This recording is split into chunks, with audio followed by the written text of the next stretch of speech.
3, 2. Welcome back to 755 is Real. I'm David O'Brien, Braves writer for The Athletic. I'm with my co-host, former Braves reliever Eric O'Flaherty. What's happening? Eric, how you doing, man? Doing all right. How you doing? I'm doing all right, dude. Better than the Braves are doing. I mean, it's you as you know, even in a long season where you can't go game to game, sometimes it gets rough. And right now with the Braves, they're in the roughest span that I can recall in recent years, where you don't want the season to slip away if you're the Braves, and you feel it, like not desperate, but getting there for June. When you fall 7.5 games back and you're 5 games under 500, and you've lost 6 out of 7 games and led in a lot of those games, it starts to be like, you can't just keep going. Plenty of time. I mean, you got to start showing some signs of being able to turn this around. Yeah, I mean, that's the hard part, I mean, in baseball, you get the same quotes, and it's a lot of times guys say them because they have to believe them, because that's the only way you do turn things around.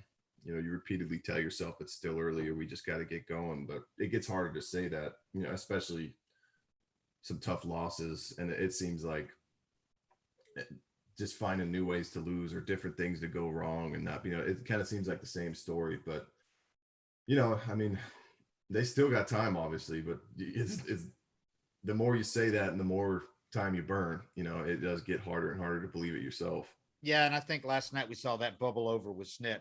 I saw a Snitker that I have not seen publicly. I have not seen him make those comments publicly.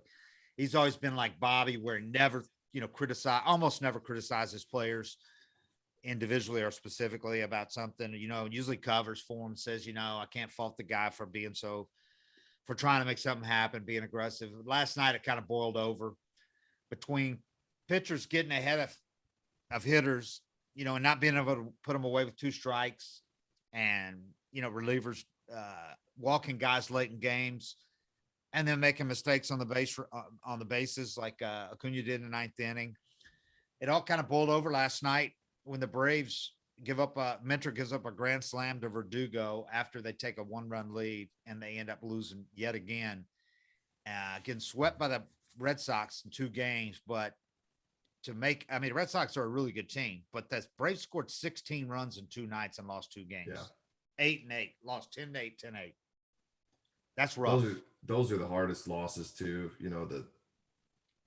When you feel like the whole team did what they wanted, and I mean, bullpens are going to falter too. But when a bullpen blows the lead late, and you feel like you had that game won, and you scored 8 runs, and you feel like all we got to do is put up a couple zeros and we win. Those usually bullpen losses are the most deflating. As a bullpen, as a reliever, are you guys conscious of that, of how much impact you can have, how deflating it can be?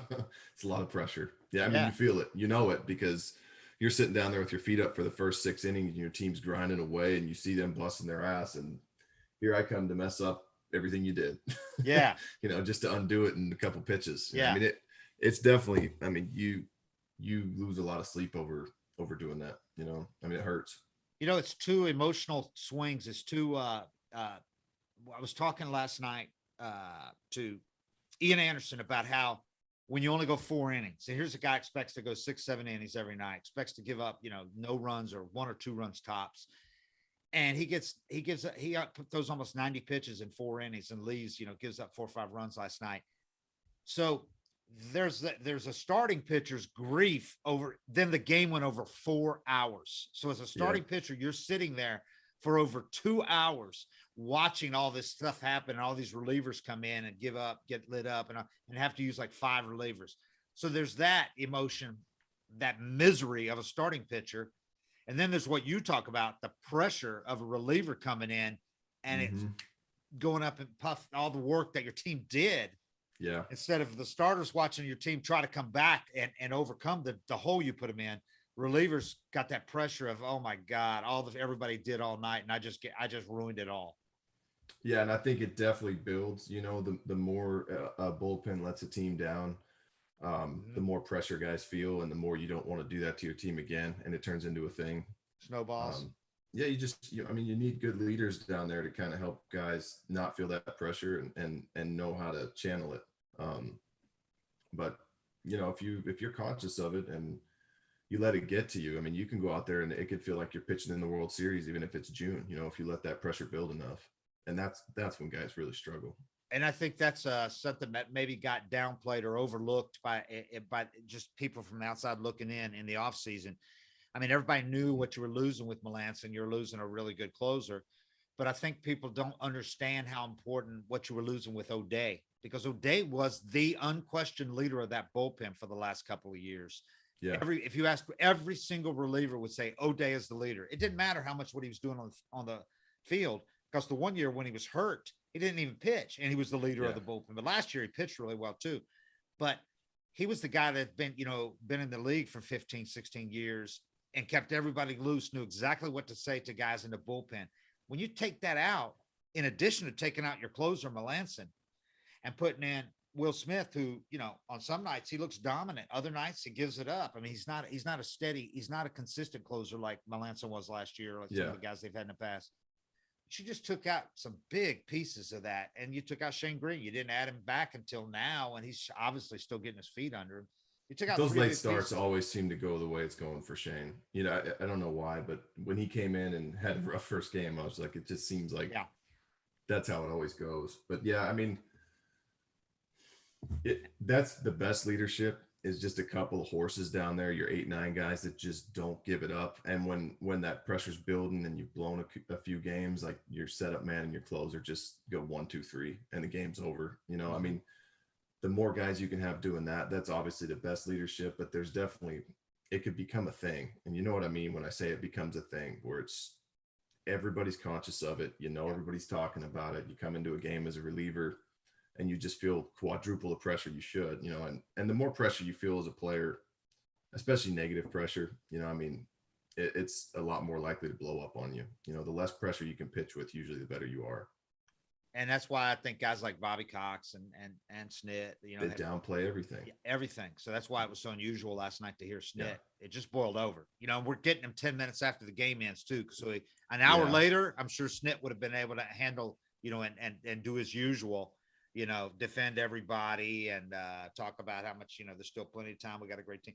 But it boiled over last night, and you could hear his frustrations. I was thinking that. Because I think he more focused on Acuna's play than anything else that happened in the game. But because it happened at the end, it was the last. I mean, that he could still taste that. When he's given an interview and he hasn't mentally gotten over that play he just watched yet. I don't think he was really targeting him or singling him out. It was just the most recent play that had happened. And it was the last gasp. I mean, if he's at second base, they're down 2. He's just driven in a run with a great hit. They're down 2 and Freddie's up. And I know Freddie's been slumping, but you still have the MVP up with a guy with a great track record of hitting with runners in scoring position. Yeah. You're, one swing away from tying that thing up again. So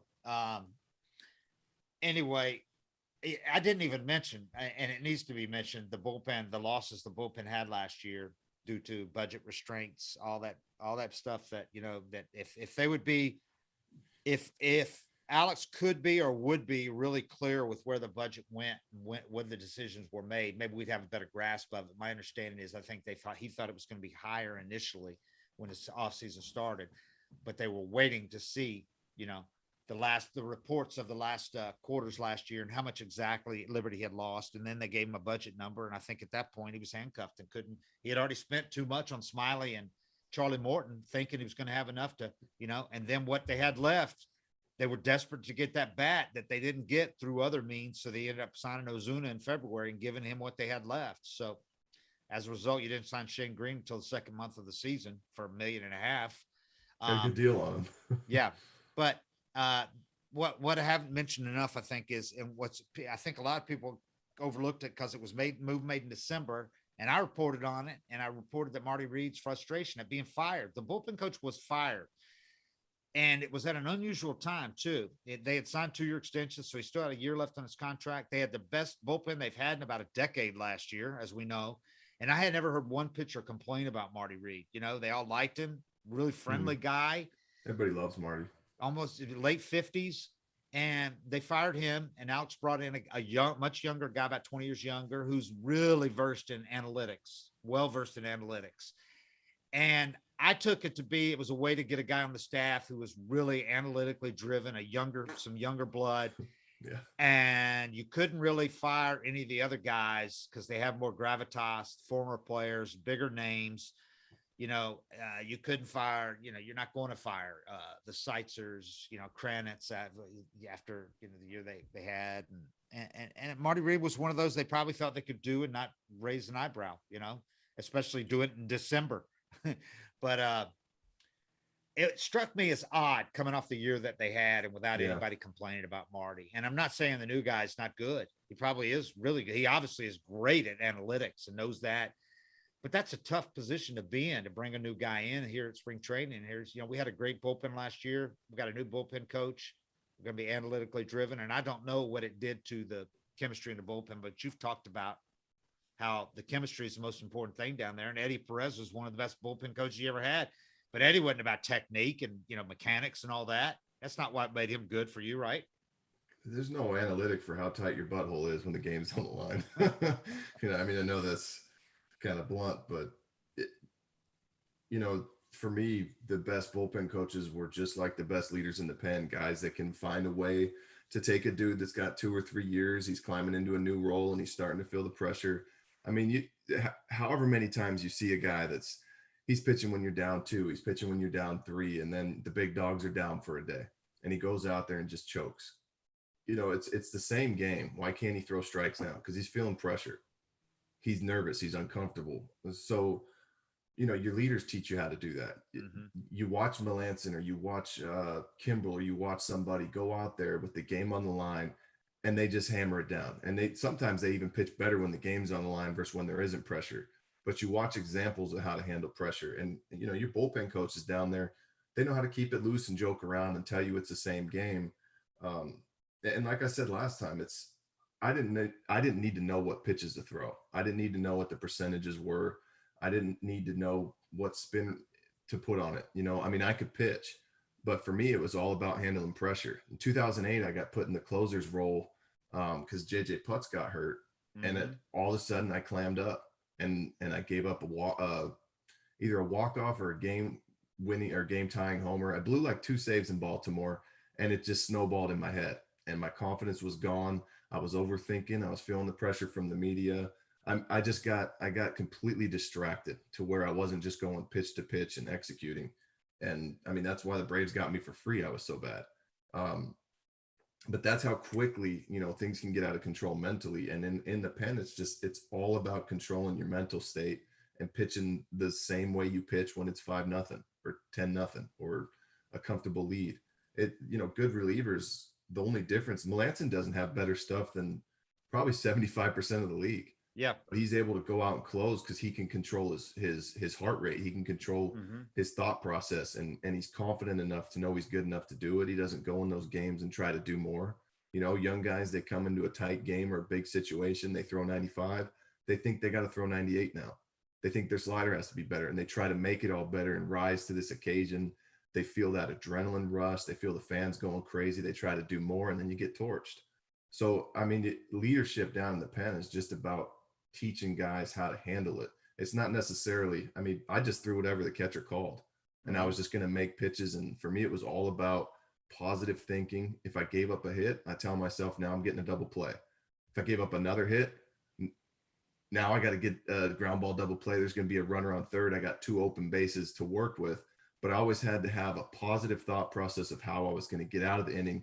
And you're never allowed to think. You can't let yourself think, if I make a mistake here, it's a 3-run homer, the game's tied.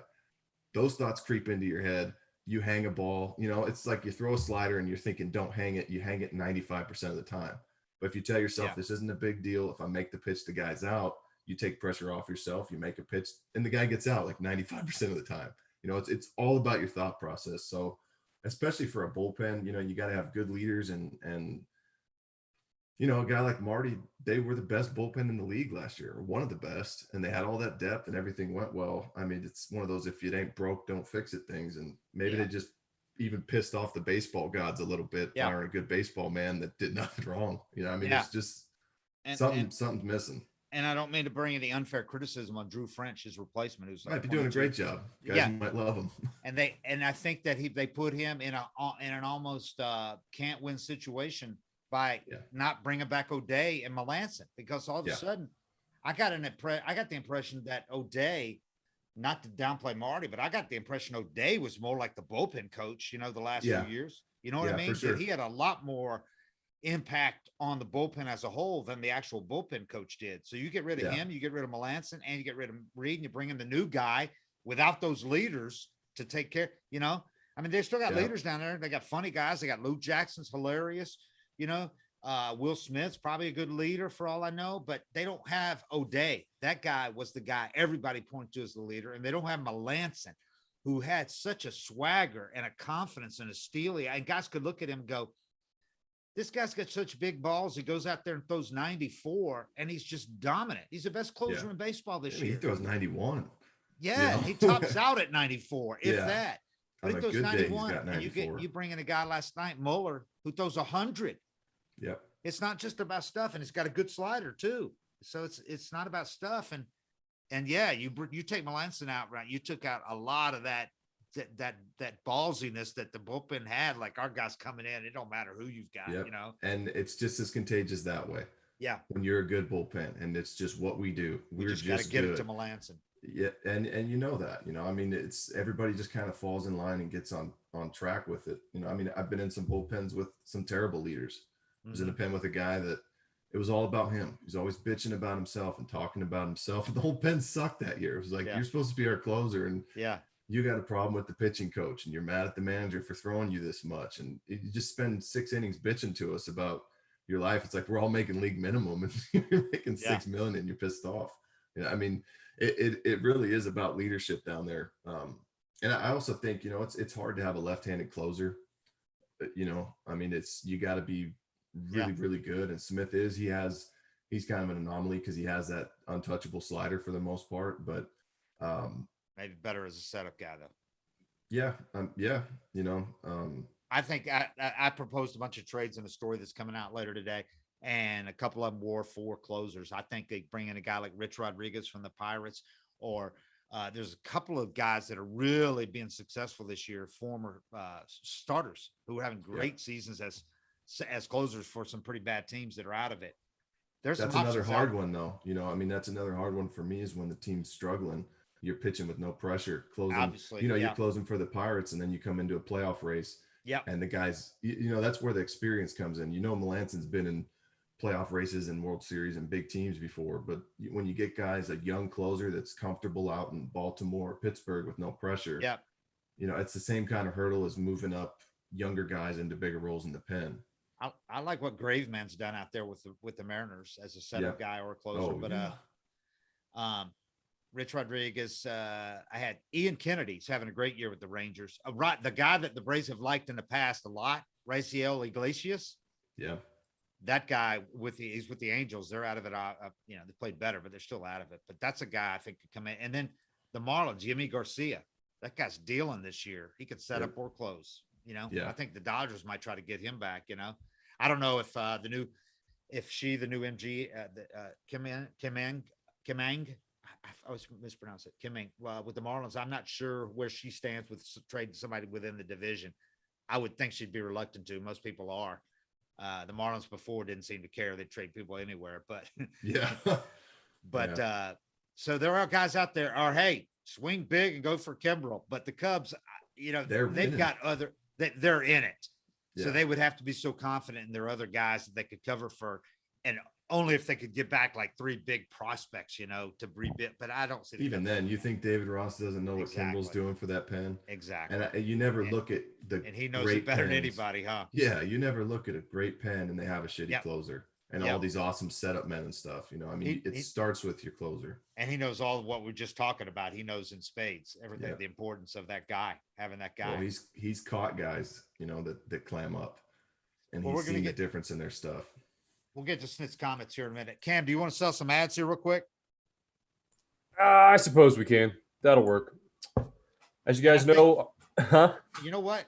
I forgot. I neglected to when we welcomed everybody in to let everybody know this is 755 is real, presented by Tops. Check out Tops Project 70, celebrating 70 years of Tops baseball cards. Take it away, Cam. Damn, that's a great segue, David, because we have an ad from Tops and Tops Project 70. We've talked about it before, but they are celebrating their 70th anniversary. It is their 70th anniversary, the very first baseball card design with a new program that pushes boundaries while paying homage to their heritage. Founded in 1938 as a chewing gum company, Topps released their first baseball card set in 1951. Now, 7 decades later, Topps has teamed up with 51 artists and creators from around the globe to revisit and reimagine 70 years of Topps' most iconic baseball card designs. There are animators, illustrators, painters, artists like Snoop Dogg, Action Bronson, Ben Baller, you name it. If you guys are curious what Fernando Tatis Jr. would look like in a classic template from the 1950s, or Babe Ruth and or Mickey Mantle, how they would look in a 1980s Topps design, this is your opportunity to do so. Make sure to check out Topps.com to learn more about Project 70 and to check out which cards are live right now. And also, how about LinkedIn? As my copy loads, my internet's slow. Today, many small business owners are busier than ever because they are focused on managing and growing their business. They can't always spend the time they wish they could on recruiting. That's why LinkedIn Jobs has made it easier to find and hire the best candidates for free. Get started by posting your job for free to reach LinkedIn's network of 740 million professionals. Fill out targeted screening questions to get your role in front of the most qualified candidates with the experience, skills, and motivation you need. Then use simple tools to filter and prioritize the top candidates you'd like to interview.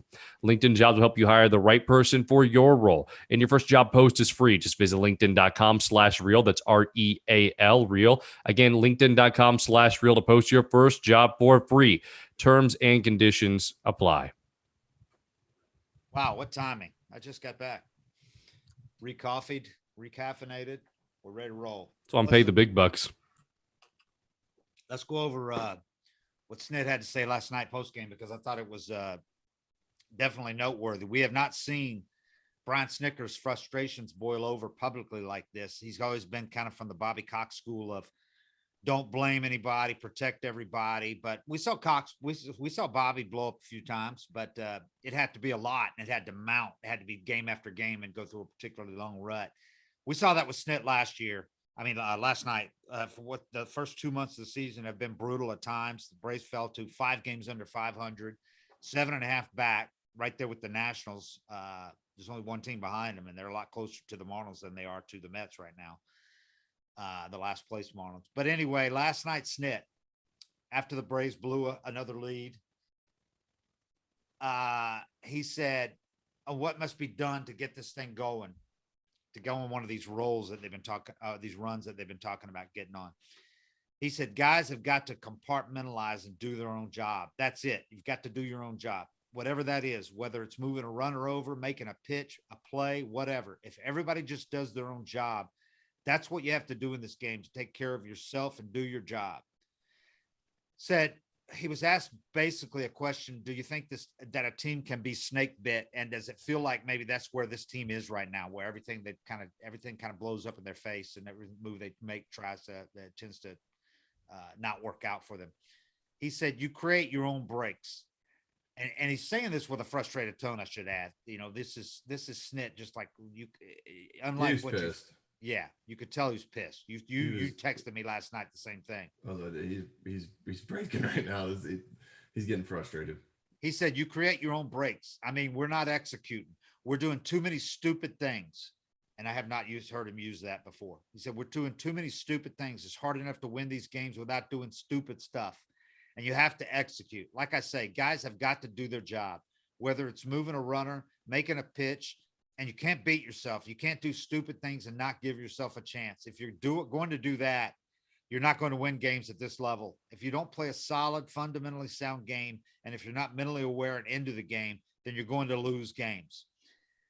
So at this point, once one of the writers asked Snit about Acuna's play in the ninth inning. And I think Snit was talking about fundamentally sound because Acuna's play happened to be in the ninth inning. This is literally 15 minutes before we get Snit. There's not enough time for him to even cool down because I think an hour later he might have answered differently. But that was obviously still on his mind. Acuna, if you weren't watching the game last night, had a big hit in the ninth inning, double to drive in the run, get the Braves back within 10-8. So it's like their last gasp. They still are not dead yet. Acuna tried to stretch that double into a triple and it was pretty clear he was going to get thrown out the whole way. You know, he's blown through a lot of stop signs this year, and often it works out. So he usually doesn't get criticized for it because he's just being aggressive. But last night it was overly aggressive because it didn't make much sense at that point. You don't get thrown out at third base for the second out of an inning with the MVP, the reigning MVP at the plate. I know Freddie's been slumping. I hadn't had for Freddie a year, but he's still the MVP and he's been great throughout his career in those situations. And if Acuna's standing at second with one out and Freddie up, it's a different game than nobody on base with two out. Yeah, well, Freddie can't even tie it.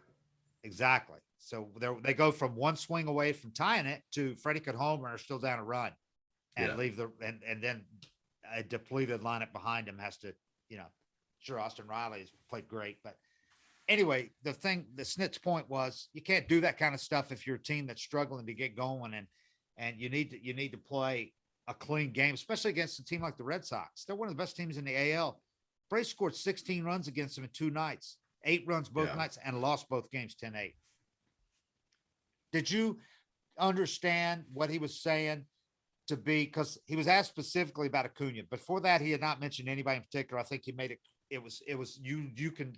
It was pretty clear he was pissed at Acuna, and a lot of that was directed at that play. Right, and it wasn't until he was asked about him though did he say. He was then asked on Acuna's play and whether he has it to say anything to him. Do you need to say anything to him about that play in the ninth, or does he know that he can't make that play?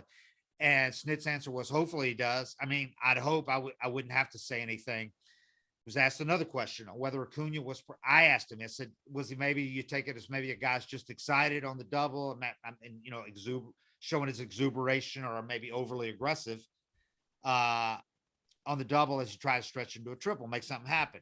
Because in the past, Snit has Dansby made a really dumb base running error not long ago, similar to that, got thrown out of third.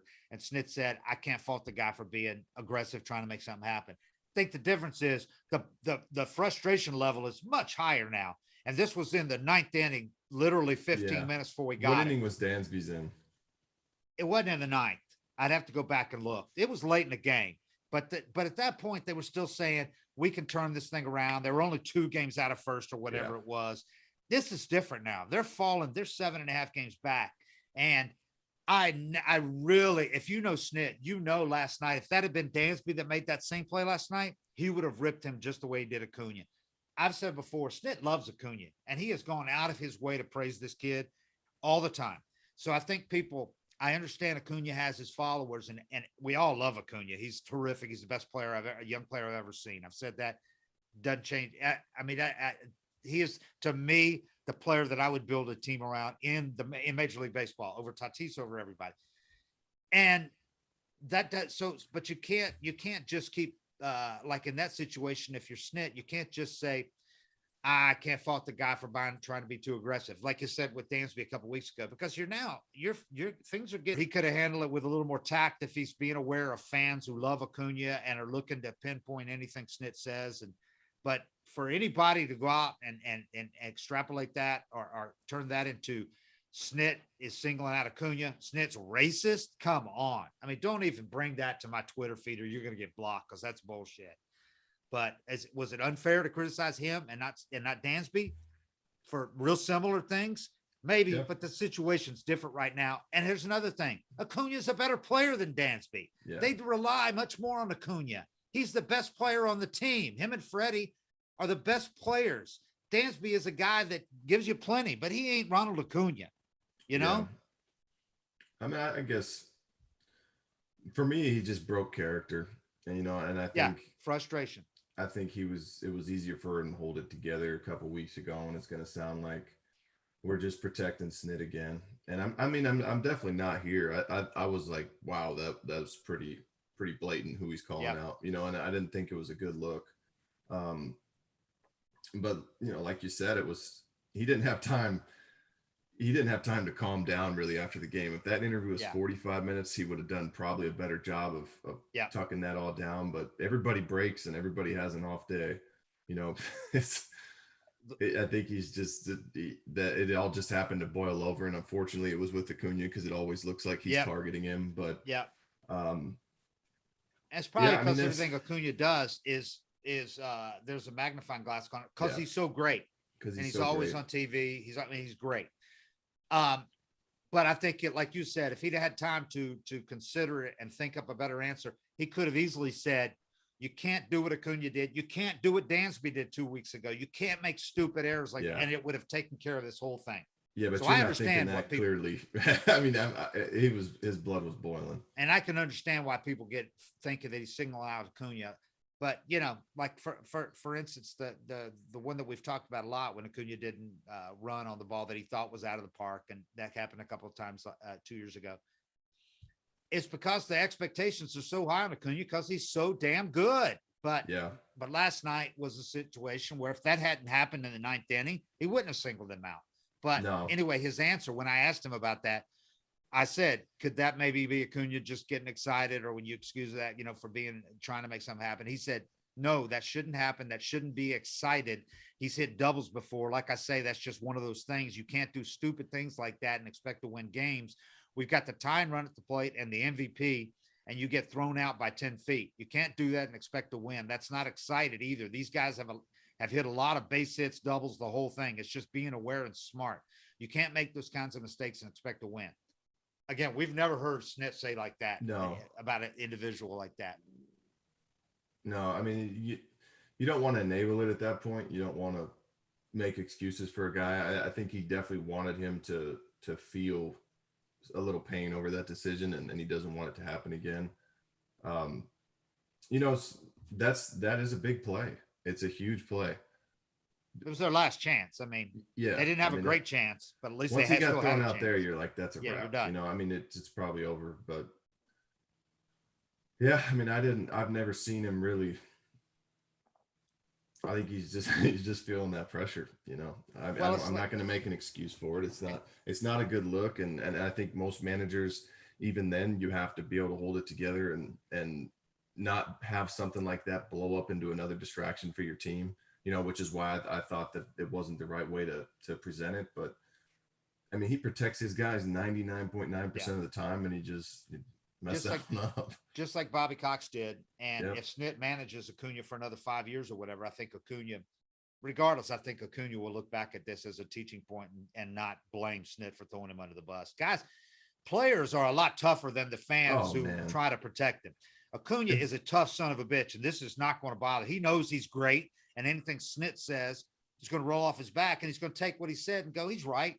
But it's not going to hurt him like it hurts the feelings of those fans who are protecting him. He's not a little kid.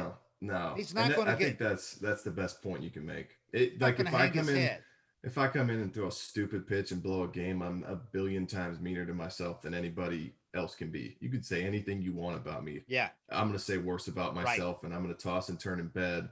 Losing sleep over that decision or pitch.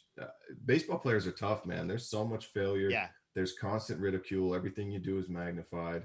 I don't think that, those more than anything, the only thing wrong with it is we got to talk about it today. Acuna will get thrown out there and be like, that was stupid. We got another game tomorrow. And his teammates told him that too, in a good way. Ozzie said, what are you doing, man? You can't do that. Those guys said that to him. Sandoval said that to him. Nobody's harder than the guys in the clubhouse, but they're also the most forgiving. Right. They love you, and you just got to wear your mistakes sometimes, And I think he did. I mean, he knows he messed it up. It's great over. Response.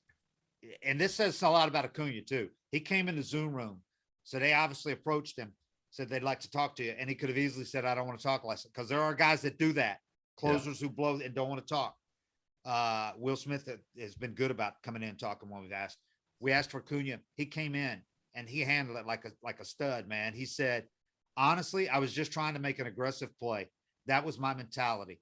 But looking back on it now, that was my bad. I made a mistake. I obviously should have given the hitter behind me a chance to drive in a run. Perfect. Boom. That's what you say. You move on.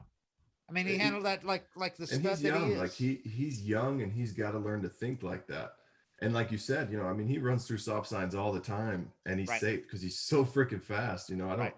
I don't necessarily blame him there for his aggression, but that's another learning moment where you say, all right, I cannot get thrown out at third here. So you Right. learn in those situations that he doesn't get thrown out a lot. I mean, No. if he's safe, it's not even a big deal. Maybe his teammates talk to him or don't, but it's kind of like you got to mess up sometimes and feel that pain to be willing to make the adjustment.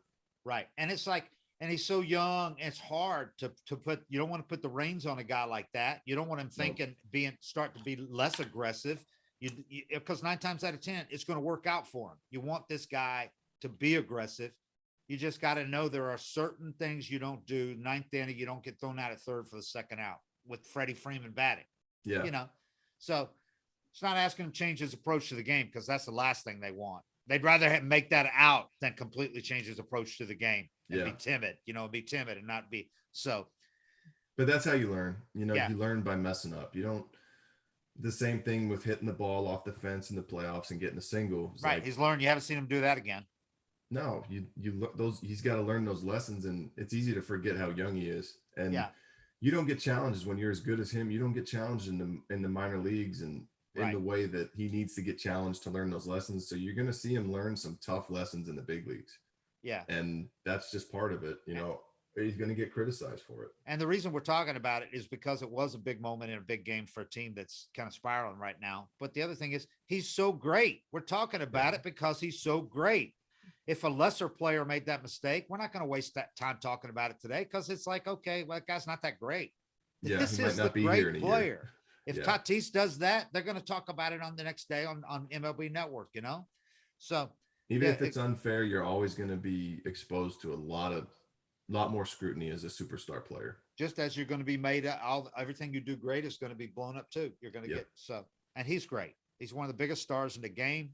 And so it goes with the territory. And I'll take Acuna on my team 1,000 times, every time over anybody else. I want Acuna starting my team. That's the guy. So, and you watch, he'll be a better player for it, for having been told, you can't do that. So anyway, AJ Minter, he's really been bad lately. I mean, let's know a bit around. He's been bad. After having a great stretch. All these people saying DFA him, though. Come on. The guy was really good last year and for the first 2 months this year. He's only had like 2 rough patches, but right now is one of them.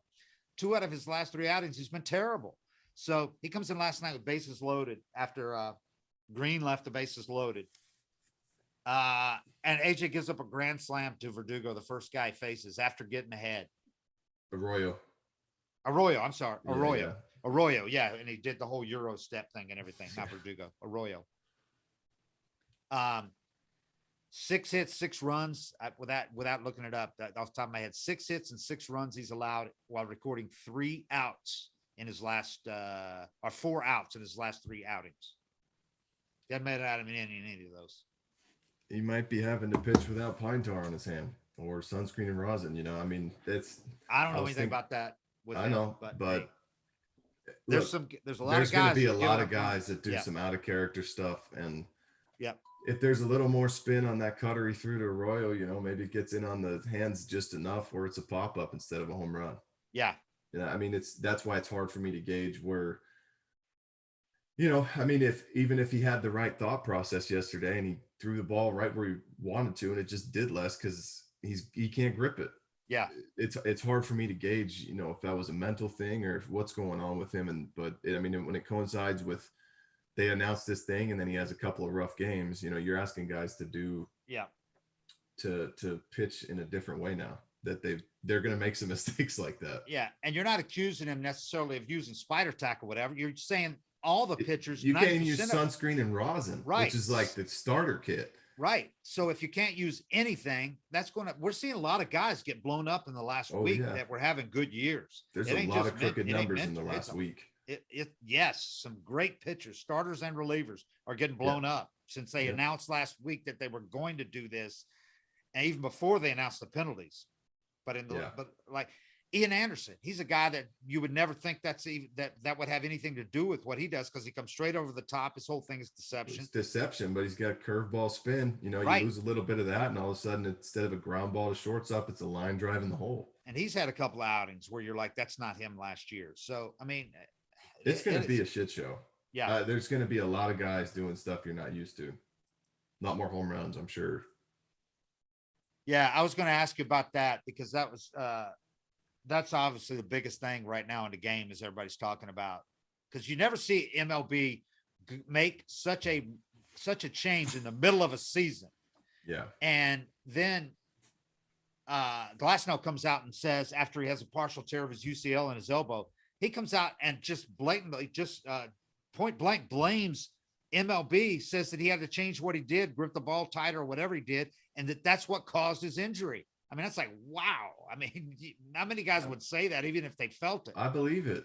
It seems like a guy's making excuses or just placing blame, but I heard everything he said, and I was like, that kind of makes sense. You know, the harder you squeeze the ball, the more you're using all those flexor muscles in there. And my brain also told me that he shouldn't have gotten MRI, because those tears and the stuff in there was probably already there. Right. You know, my brain was like, your arm's just really sore from throwing different for the first time in a few years.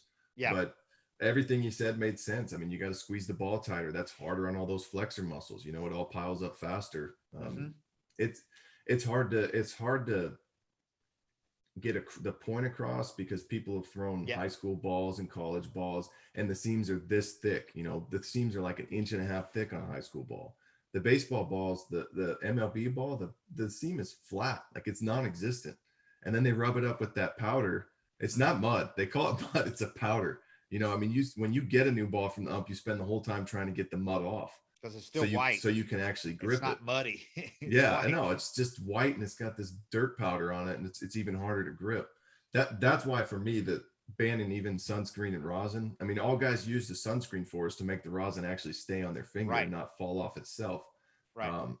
Banning that, not even letting them use sunscreen and rosin, where you're even thinking, can I even wear sunscreen if it gets on here? Am I getting suspended?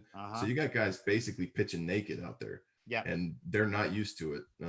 You change the ball, you change any little detail in baseball, you're talking about the best in the world at it. So every little tiny detail is something they can actually feel. It's not like your kid going out and playing in some summer league and he doesn't know the difference in the mound. These guys feel every little thing. You watch a golfer make an adjustment to their swing, you could watch it 50 times and not even know what they changed. It's the same concept. That little centimeter of a difference, or pitchers move their arm, you know, a centimeter lower, their arm slot, and it changes their season. That's how fine-tuned and precise everything is at the major league level. And now you're changing the biggest part of feel. The most important thing for them is how that ball feels and how they can grip it. So I understand pitchers' frustration. You know, I think the league's making the best move they can, because once you start using adhesives and super glue and all this stuff where a guy can just stick a ball into the palm of his hand and move his arm around, it won't fall out with his hand open. You know, that's where it's getting extreme, and that's where guys were getting the performance benefits, but not even letting them use sunscreen and rosin. They can't even grip the ball now. I mean, you're going to see some guys' seasons fall apart and injuries. Yeah. I mean, it's a radical, like you expressed it. I hope people understand why, because the knee-jerk reaction to people was, okay, Tyler Glasnow, if you can't pitch without cheating, then somebody else can pitch for you. You don't deserve to be out there. And that's just that's ridiculous. He's sunscreen just saying and rosin's not cheating. Right. He's just saying just having a shot. That's the game. And you can't just change the equipment on people mid-season and not expect them to say anything. Yeah. And he's saying what everybody else is feeling. It's like if you told batters, I'm trying to have an equivalency on hitters, but it's hard to come up with something, but it would be like if you changed in the middle of the college season 10 years ago and told all the hitters you can't use aluminum bats anymore, you have to use wood bats in the middle of the season. Or if you told all the hitters that have used batting gloves since the time they played Little League, no more batting gloves at all. But it's even more so because, like you said, pitchers, it's all about feel, especially some pitchers. Certain pitches they have, they are all feel pitchers. They're not even power guys. Yeah. Now all of a sudden the whole feel is different. Well, how about, I'll give you an example of just noticing a different feel. If you got your car, only you drive, and you take it to a valet or a car wash, and all of a sudden you get back in your car and they tried to put the seat back for you, and that thing's sitting up an extra 5 degrees. It feels like, I mean, you notice it right away. You're like, man, somebody moved my seat. Yeah. That because you're used to that same field day in, day out. And I mean, that doesn't correlate perfectly with pitching. It'd be like if your steering was off or something, and all of a sudden you got to go drive 100 miles an hour and take a turn.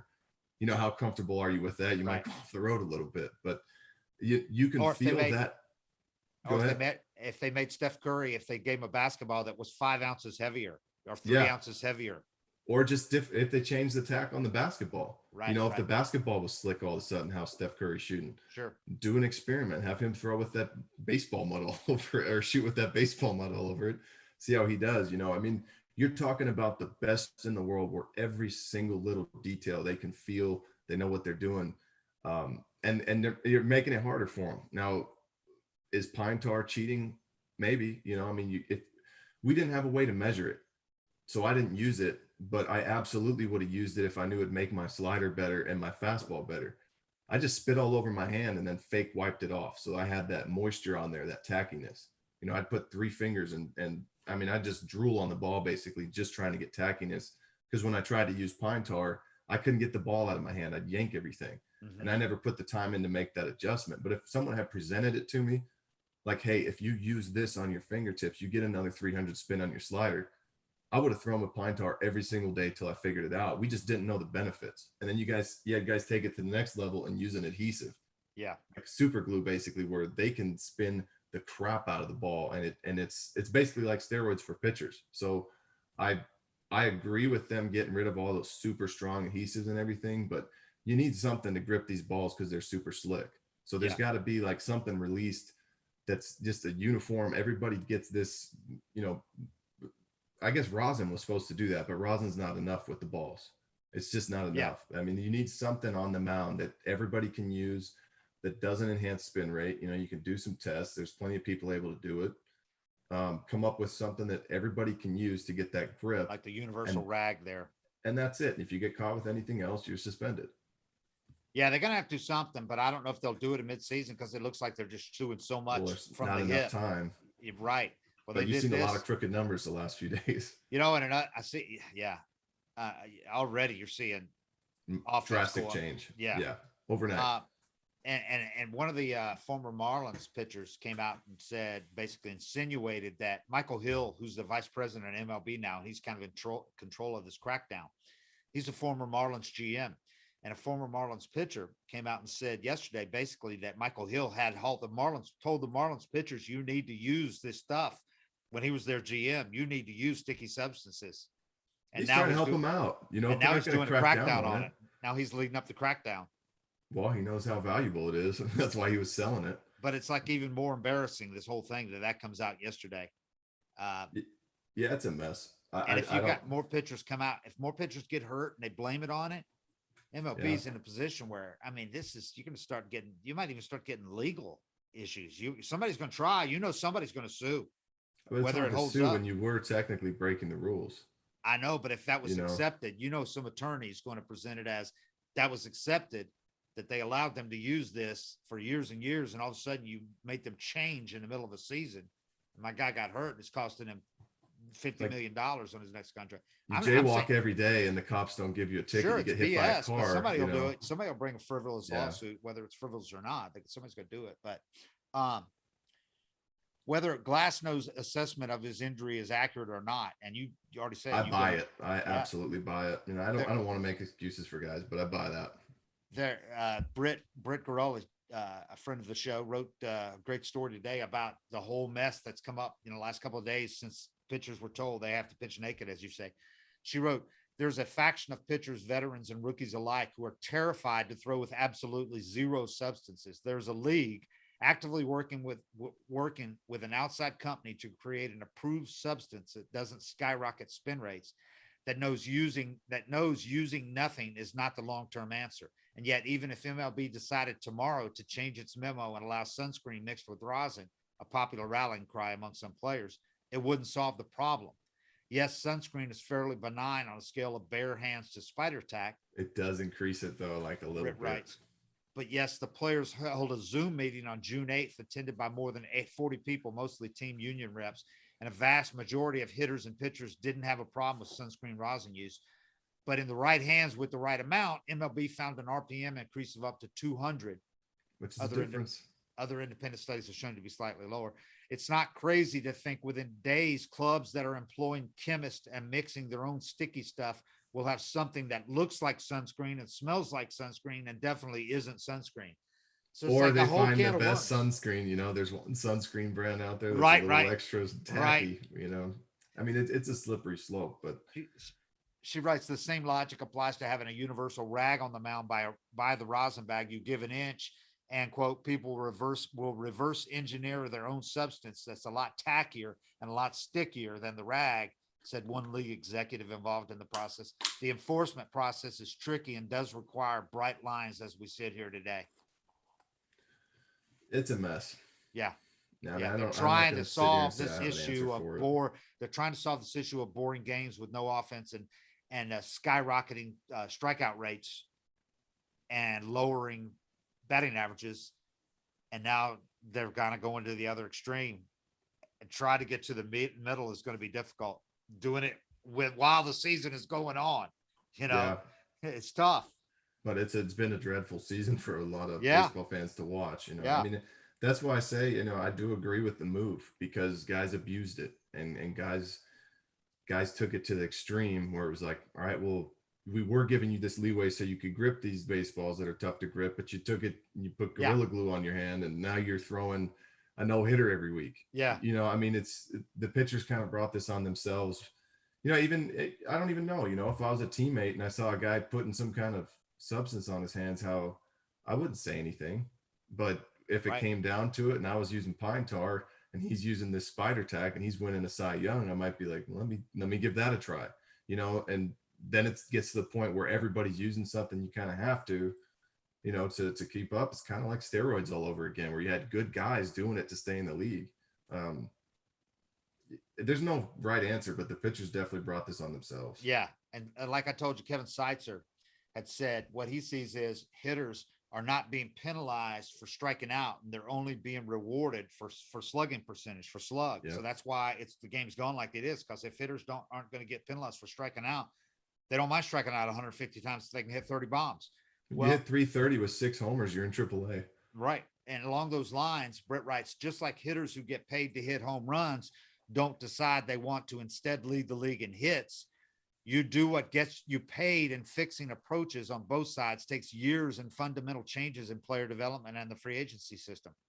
And the problem with that is that you're also, you had the analytics come in and show you that you can win like that. Yes. That maybe is the best way to win. And that's, now you're paying guys to win. It just in a shitty, boring way. She says guys will tinker with grips and muscle the ball like Glasnow said he did before they go out there and get pummeled. It's perhaps better to be hurt than be bad. Well, yeah. How many guys you see injured their whole career, but when they're healthy, that was the big quote we had, was we'd always say when healthy. We'd see some dude on ESPN getting all the highlights and they're talking about how great he is, and we'd all be saying when healthy because he's on the DL half the season. Yeah. You have to put up numbers, and guys know that, and getting paid, it's a big part of the career. It's a big motivator. Guys aren't out there to play entertaining baseball. They want to win and get paid. And right now that's what you get. You win and you get paid hitting homers and striking out, and it's ugly and boring. I bet the league did that to themselves too. They made it easier to hit home runs. You juice the balls. Yeah. Now it's if guys were flying out to the warning tracks with a fly ball approach, like, shit, I'm hitting 210 and I only have 6 homers. I got to make an adjustment. But when you make the ball fly out of the park, I mean, it's more realistic to swing for the fence. And remember, MLB is still taking heat over giving immunity to the Astros players, so they can't come out now and give immunity to all the guys that get caught with this. They're going to have to crack down. They've come out and said they're going to crack down. So if they don't, they're going to look like they have no teeth whatsoever. They're going to look like the NCAA before long. You know what I mean? So, I thought what you said last week, just to wrap this up, I thought what you said last week about that Japanese ball being different. That's the best solution for me. Yeah, to me, it's like you can't do a super tacky ball they're talking about, because then it's going to get on everything. But I don't know why you can't do that. A ball with more, like you said, little league and college balls or whatever, that have bigger seams, or just that you can't do bigger seams that aren't as slick, but they're not as slick. Yeah, if you did bigger seams, you don't even want to see Garrett Cole's slider with big. The seams. That actually, I mean, that the actual seams level, are even the surface just needs to be not as slick. the guys that go over to Japan and they say they don't need pine tar or they don't need this, you know, they're like, they use a different leather or something. Why don't they try that? I haven't even heard that. Yeah, I don't know. I don't have an answer for that. I I mean, mean, is it it's all about MLB ball and economics? they Is it stick with it. contracts they have with I don't ball know. companies? I don't know. I don't know what the deal is with it, but for me, that's the best solution. Is next year you say Sure. the ball is grippable now, and Right. you don't have to deal with this at all. I mean, it's kind of It seems insane to like have a the baseball easy you way to can't do grip, this. and that's and people don't understand how slick these balls are. They don't want to see hitters getting hit more. That's what they don't want to see. You don't No, want you to don't see want your to see favorite that. player get hit in the face. But that's why I pitch better in Atlanta than Seattle. A big part of it, you know, the atmosphere Humidity. is different and everything. But Yeah. you're on the West Coast, they rub the balls up with that powder, and it's dry air. You know, Yeah. in Atlanta, I was always sweaty. Colorado. Everything was sticky and sweaty in Arizona. Atlanta. You could just grip the ball finally. But you And go that's onto what the West Glasnow Coast. said. Yeah. He said we're pitching in all these different environments or somebody. Well, he's pitching in air conditioning. It's Right. taking humidity out of there. So that's fine. If all the places were 72 degrees in domes and the atmosphere was the same, you could get used to it. But now you're asking guys to pitch like in Atlanta with 90 degrees and humid, Colorado with 75 and no humidity, Arizona 110 and no humidity. Yeah. San Diego, totally different environments everywhere they go. I mean, and a different dude rubbing up the balls. You just have the home club. He does it. Yeah. You watch him. He just every swipe he takes into that mud potion is different. It's like one's a big chunk, rub it all over it, throw it in the bucket. I got 200 of these to rub up for the game. 300 of them. It's probably why the guy that was making a bunch of money, the Angels clubby guy that was doing all these, mixing up all this shit for everybody, the Scherzers and everybody that was getting stuff. Yeah. It's probably why it happened in Southern California though, where it's a place where guys go out and they're pitching in low humidity, dry we had to figure air. it out for the home team first, right? You know, it's and then not he's happening. On the visiting side, he's like, "You want some of this?" It's the clubby in Atlanta is not going to be the one concocting that stuff. You don't have to. You're pitching in soup here. Yeah, pretty much. I love pitching in humid weather. I love, like, I don't know if my numbers reflect it, but you look at how my career went when I was playing on the East Coast all the time, and it was like everything changed for me. And I was a guy that didn't use any sticky stuff. Well, not because I was smart, because I was dumb. You know, I should have been using it. Maybe Braves team should take a cue from the past and build more around pitching than anything else. I mean, look at their golden years. What was they had great sluggers, but look what held it all together. Yeah. You know. Anyway, that's a bigger topic for another conversation. But man, so much going on in the game right now. But I know right now Braves fans just want to see their team win, regardless of all the sticky stuff. They just want to see their team win. And after the game last night, Mentor said all the right things about how we keep getting punched in the face, but we keep getting up, and those other teams better worry because we're a team you need to be careful with when we get going, because we're going to get on a roll.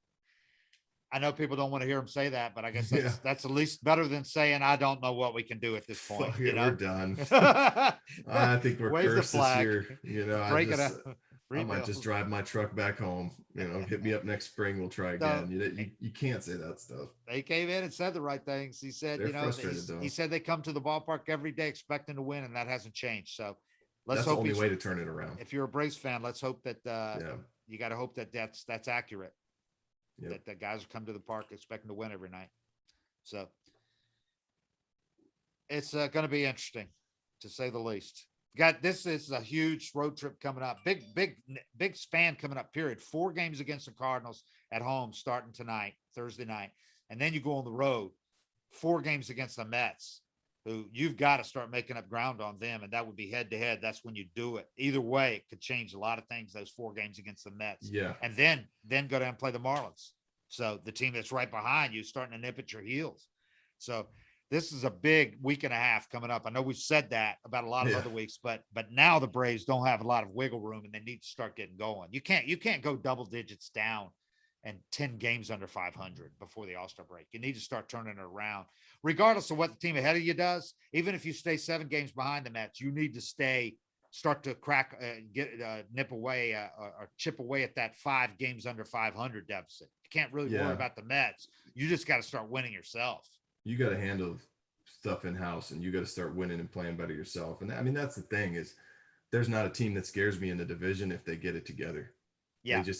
It's been one thing or another for the whole year. You know, I mean, it feels like the same games over and over and over. And I'm sure Look, they're 20 million times more frustrated than anybody watching or analyzing. Their lives, it's their livelihoods. Yeah, but yeah, if they get it going, they can beat anybody. But if they play like this, I mean, it's going to be a long year. And the Mets are a DeGrom injury away from their whole picture changing. So, they get a free win every 5th day. It's not like they're chasing the Dodgers or, the Giants even this year, or, chasing a powerhouse team like that. So, but I think they're the powerhouse. They're just not doing it. I think that Alex needs to make a move or two. I think they need to get an outfielder. I think they need to get another starting pitcher. Go for Berrios with the Twins, man. They're out of it. Go for that dude. He's signed for another year. He's a solid guy.